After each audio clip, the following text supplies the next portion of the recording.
This morning, we're speaking to Professor Mamokgethi Phakeng, Vice-Chancellor of the University of Cape Town in South Africa. She's been named the winner of the inaugural Africa Education Medal. Now, this award was launched this year by T4 Education and HP in collaboration with Intel and Microsoft to recognize the work of change makers transforming African education.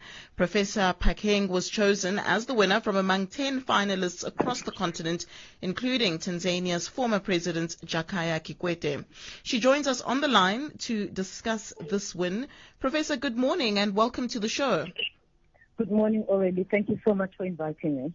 Firstly, congratulations on winning the Africa Education Medal. What does this recognition mean to you and to the University of Cape Town? Well, the recognition is an affirmation, but it's also a challenge to keep doing what we're doing and maybe even scale it to ensure that it benefits wider Africa rather than just Southern Africa. Mm-hmm. And you're known for breaking through many ceilings, one of which was becoming the first black South African woman to achieve a PhD in mathematics in 2002. Can you share this journey with us? I guess my journey has been challenging, but probably helpfully challenging because, as I say, my journey started under a tree in a village of Marapiani, which is in Mpumalanga here in South Africa. Mm-hmm. And in the 12 years of basic education, I went to 7 schools, and that was a function of the socioeconomic status at home, political changes in the country, and looking for, and at some stage, my parents thinking that a better school, a particular better school is one that I should go to. So I ended up, I've never spent more than 2 years in one school. And as much as my mother describes me as introverted, I think I became introverted in relation to everyone at home, my siblings. I think I've learned how to become a little more extroverted with time because I always had to make new friends. I did my undergraduate degree at the University of Botswana during apartheid in 1984. It's when I started, and I completed in record time in 1987. I majored in pure mathematics, and I was always a minority. I mean, when I did my final year, 4th year, which was the final year of my undergraduate degree, I was the only girl in the mathematics major class with 9 boys. So I learned, I actually at that time didn't even notice that I was the only girl because I guess from first year I had learned to gravitate towards people who know better than me and who I thought were smarter, and I made them my friends. And I can remember the guys that I became friends with, unfortunately they went to physics rather than math, and they've got doctorates in physics, and I went to mathematics education. So I gravitated to people who know more. And when I competed in the undergrad, all my postgrad, I started working, and all my postgrad I did part-time. And even when I did my postgrad part-time, I did it at Wits University.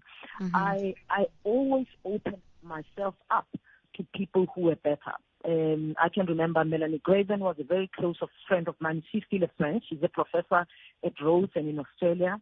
And because they came from different schools, they knew more, and I always wanted to know more, to learn and be better. But the driving force already was the fear of poverty. I am still today very scared of poverty. And I always, from a young age, always said, I do not want to live this life forever. When we ate a pap and water and sugar, and sometimes when I was in the village in Marathon, we'd eat pap and orange. On a good day, it's pap and mohodu or pap and spinach. Those were good days. Beetroot was a Christmas day, beetroot and pumpkin. So I always thought I do not want to live in poverty, and I do not want to see my children and anyone close to me living in poverty. And my sister, who's like my twin sister, would tell you how much we dream. That I would tell her that I'm gonna buy her everything she needs, everything, because I was scared of poverty. Poverty is devastating because it doesn't matter how smart you are, it doesn't matter how hardworking you are. When poverty grips you, it disables you. And that's what makes me passionate about education in Africa, because this is a continent, the most poor continent. And if we can endow our children, our young people with education, we will be giving them a lot of confidence and vision. And they can envision bigger things. They can even change our continent from what it is. So I believe completely in education because it changed my life. It helped me run away from the thing that I'm so scared of, which is poverty. And how did you associate education with breaking out of poverty? Had you seen that before in your community? Was there someone that you looked up to where you had seen that education was their ticket out of this life that you wanted? It's my dad. My dad preached it to us all the time that education is your only way out. He used to say, I have nothing to give you. Other people have got money, have got possessions. I've got nothing. I can only give you education. And he said, all of you must go to university. I don't care what it is that you want to do. You must be the best in the world in it. And I remember that one day I said to him that, what if I want to be a tea girl? And he said, you better be the best tea girl in the world. So you go to university, go to learn how to do that, and be the leading tea girl in the world. So my dad is the one who made us believe that education is our only way out. There were no people who were educated, but few. I mean, I can remember our opposite. There was Bra Errol, who I think he had a degree from University of the North, and he wasn't doing exceptionally well, but he had a decent life. I mean, I grew up in a township where people drank a lot. Alcohol was something that finished people, even people who were teachers, who had teacher certificates. And so there are a lot of things that I said, I am not going to do that. And my dad said, education is the only way. So my dad made us believe that education will take us out of poverty. And Oila, I know that there's a lot of controversy today about unemployed graduates. I believe education is the way out of poverty, because it is not a way to a job necessarily. It's a way out of education, out of poverty, because poverty starts with poverty of the mind. You know, one of the things that my dad, in addition to telling us that education is important, he always said, if you don't get an education, you will eat the crumbs of people who are not even as smart as you are. And he said, it doesn't matter how poor you are, as long as it doesn't matter how poor you are, just have tried that not to eat the crumbs of people around you. In Setswana, we say, you know, be a proud poor person. Because he said, be a proud poor person, because this is not your destiny. You can be better. And education can still do that. And I'm quite happy for us to talk a little more about this, because I feel very passionate about it, because this narrative that's fed to our young people that education is a waste of time, you will never go anywhere with it, is absolutely flawed. I hesitate to say it continues the narrative of our colonizers who want us to be hewers of wood and drawers of water. Because if you don't have education, you first of all haven't learned how to learn, okay? Learning how to learn and being creative about what you have. In my view, education can spark that. The fact that you've got a few people who are not able to do that doesn't mean it doesn't happen. If you think being educated is not going to help you, just avoid education and see what happens to you 10 years from now. Education is an enabler. And just a thing already, you know, university, or let me say post-school education, in most cases, in most African young people's lives, it is the first time that they sit side by side with people who come from different social economic class, who come from different racial backgrounds, culture, religion, whatever. It sort of opens your eyes to the world that you didn't know. Certainly, it did that for me, even on a black campus. You get to see, wow, this is how other people live. And you decide, you have the challenge of making a decision for yourself as to how you're going to live, the choices that you make become yours. And the thing is that if you don't have that opportunity to get post-school education, to get some education, you run the risk of following the masses without thinking. You run the risk of just continuing in the way our colonizers and our apartheid oppressors wanted us to be as African people. We've got to rise and take up education and know that the world is bigger. There are much bigger opportunities. And in a continent such as ours, where there are challenges that we have, that's where we need education the most. Because with the challenges comes the opportunity to come up with creative solutions to the problems. Some very powerful words there, Prof. I'd like to focus a bit on your passion for mathematics. This is a special focus of yours in terms of your research contributions. What influenced this, and how did this interest for the subject develop? You know, my interest in mathematics developed, I think, at grade 10. I mean, I went throughout my 12 years of basic education. I went to public schools in the townships or in villages. I never went to any other school except that. And my mother, during winter, when I was doing grade 10, heard about a winter school. I mean, I loved science subjects, and I was doing okay. And my mother said, I heard that there's a winter school for mathematics. Maybe step back a little bit to say, when I was in standard 5, which was grade 7, the principal of the school where I went to had a daughter who was same age as me, and the principal said to me, he was teaching us maths, the principal, and he said to me, you can do better than Mami, who was her daughter. He said to me, you have to do better than Mami because Mami is doing the same grade.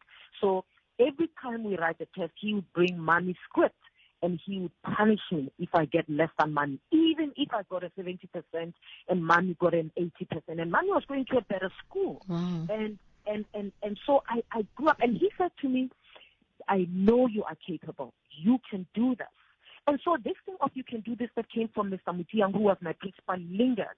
And so I loved science subjects because Mr. Mutiang had said to me, I'm good enough and I can be as good as Mami. And Mami was super, super bright. And so in grade 8, when my mother said go to the maths winter school, at my school, they were running extra classes for physics and my physical science. My mother said maths. I went there, and that was because Mami was there. My mother had heard that Mami was going to be there, and there were other girls. I was in the same. We sat for 2 weeks in that winter school. They introduced us. The teacher was Mr. Mokoni. He was teaching in Harankua in some school. I think it was lower secondary school, and they introduced us to Euclidean geometry. And it was fascinating. I mean, I can recall vividly, he started introducing us to the difference between a theorem and an axiom, and why you don't solve an axiom, and why you solve a theorem, and how you unpack a theorem, and how do you know what it is that you should prove in a theorem. And at that time, children, I mean, even today, many students are scared of geometry. Euclidean geometry in high schools is something that many students and teachers are scared of. And I got it, man, already. You know, he then, after introducing us to the two, then went on to introduce us to circle geometry. I mean, circle geometry made sense for the first time. I mean, I used to pass mathematics, but it's not because it made as much sense as it did that winter. And it made sense. You know, at the end of the 2 weeks, and of course, I got to meet Mami. I got to meet the other, you know, we became friends with Mami. We didn't know each other, but we became friends. And I got influenced by this young woman who was my age, who also loved science, but was doing better. And so I went back to my school, or the high school in Zone 3, Harankua, and I was confident. Suddenly, mathematics made sense because Mr. Mokoni, not only did he introduce us to circle geometry, he showed us that with mathematics, actually, you don't have to get things wrong. You can figure it out if your solution is not correct. He said, you know, even if you're going to get it wrong, at least know that you're getting it wrong, even if you don't know what is the correct thing. It's good to know what makes it wrong and what makes it look wrong. And so he showed us with Euclidean geometry, circular geometry, and I applied it to everything, and I could figure out this is not right. And then you can figure out how do you get it right. When I went to matric, I already had acquired this love for mathematics. First of all, because I couldn't get anything that needed me to memorize. I couldn't get it well with mathematics. I didn't have to memorize much. As long as I know the theorem and I know the big idea, anything else from there I could do. Whereas in biology and history, I had to memorize quite a lot of things, right? Now, I also figured out the way that with mathematics, you can use whatever approach works for you.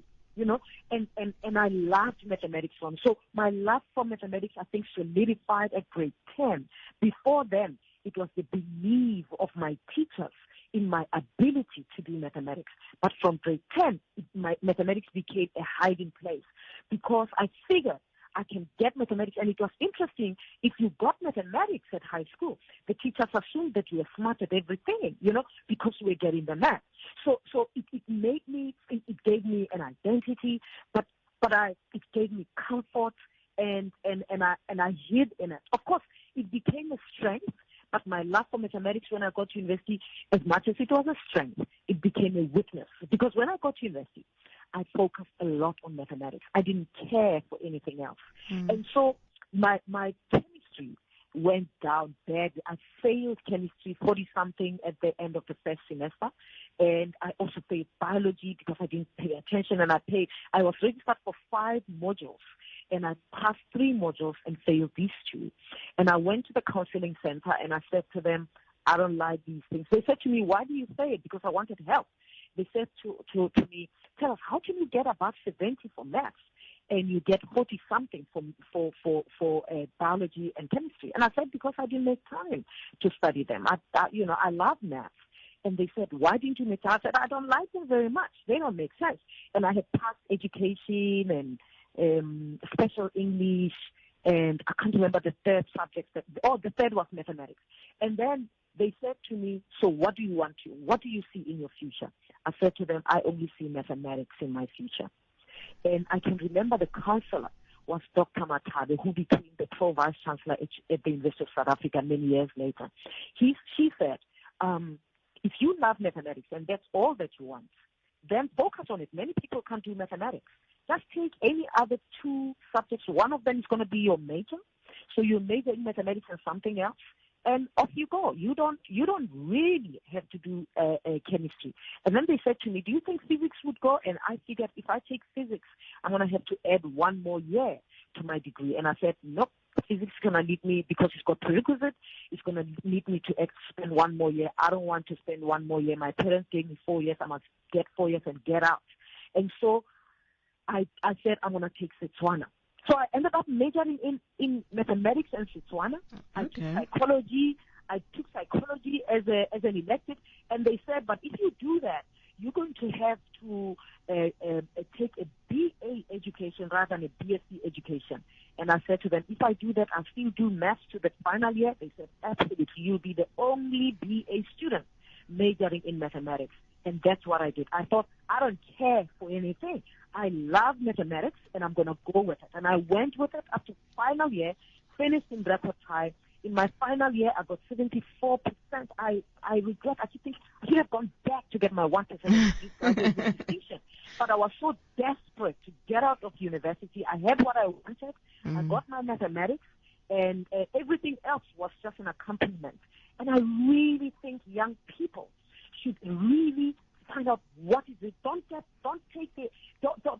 out of university simply because you failed chemistry and biology. Don't be scared to leave the BSc and go into the BA and major in something that you love simply because you failed the one subject. I knew why I failed biology and chemistry. I could not keep I did not pay attention to them, but I also didn't like the idea of memorizing. So biology in particular required me to memorize so much because everything you needed to know the name of the bone, the name of this enzyme, the name of this. Whereas with mathematics, I got the big idea and I could run with it. And Another important An important point you raised, Prof, is that, for you, it also came down to teachers empowering you, reinforcing you, and telling you that you had the ability to do it. So what would you say is the power of a good educator, especially in township and rural schools like we have on the continent? It's irreplaceable. The power of a teacher is irreplaceable. The teacher doesn't have to be the most brilliant teacher in the world. They have to believe in their learners. It doesn't matter where they come from, how they look like. Tell them they can do it. Tell them they can be great. Show them how to make it, and hold them accountable to a high standard. Make them hold themselves accountable to a high standard. Mr. Mutiang did that for me. He made me believe that I can do it. And I bet I wasn't the smartest one in class, but he made me believe. Maybe I reminded him of his daughter, and he made me believe that I can do it. And the teachers believe in the learner is the first step to a learner's success. The teachers believe. Of course, second is the teacher's commitment to their teaching. Like, even if you're not the best, you're not the most educated teacher, the best you can do is to prepare for your lessons. Prepare for your lessons. Even if the children ask you difficult questions and you say, I don't know, I'm going to find out and I'll come and tell you tomorrow. That's okay. The big issue is prepare. If you're going to teach factorization, make sure that you get it. You understand the algebraic expressions. You understand, just to manipulate them. You don't have problems in that regard. Know every concept that children need to know in order to do factorization. And because mathematics, here's the thing already with mathematics. Mathematics is a hierarchical subject. It's connected. If you miss one bit, if you miss fractions, then factorization becomes difficult. You miss factorization, then solving equations, quadratic equations become a nightmare. You miss quadratic equations, then the remainder theorem becomes an impossible. You miss the remainder theorem, then calculus is undoable. That's just how it works. And then it goes on, and then you can't do linear algebra. You can't do matrices, you can't do anything because you miss so many steps. So it's connected. The mathematics that you do in grade 1 with the grade 1 teacher, the grade 1 teacher needs to know it's building on what they will do in matric and at university. The grade 4 teacher needs to know, and perhaps it's important to tell learners, fractions do not end here. Get them, and everything will get better. And when they get them, tell them you've got the math. You don't just have the fractions. You've got the math. So keep focused so that they know that now they understand fractions. They've got it. When they get to grade 8 and they get algebraic expressions, they know what's the difference between expression and equation, and they know what to do with them. Tell them you've got the math. So that they can see they're building it up, and build confidence with them and say, if you can do that, surely calculus will be a walk in the park for you, so that they can internalize that, because children internalize things that we tell them, good things that we tell them, but also bad things that we tell them. If we tell them, they will not be able to do it. They will not come off anything. Most of the time, they just go that route, unless they're as tricky as some of us are, and they say, I'm going to prove you wrong, and do the opposite. Professor, thank you very much for your time this morning. Thank you so much, Ori. Have a good day. You too. That's Professor Mamokgethi Phakeng, Vice-Chancellor of the University of Cape Town in South Africa, winner of the Africa Education Medal, talking to us about her sentiments winning that prize, but also the power of education and her journey to obtaining her PhD in mathematics. It's time for news headlines.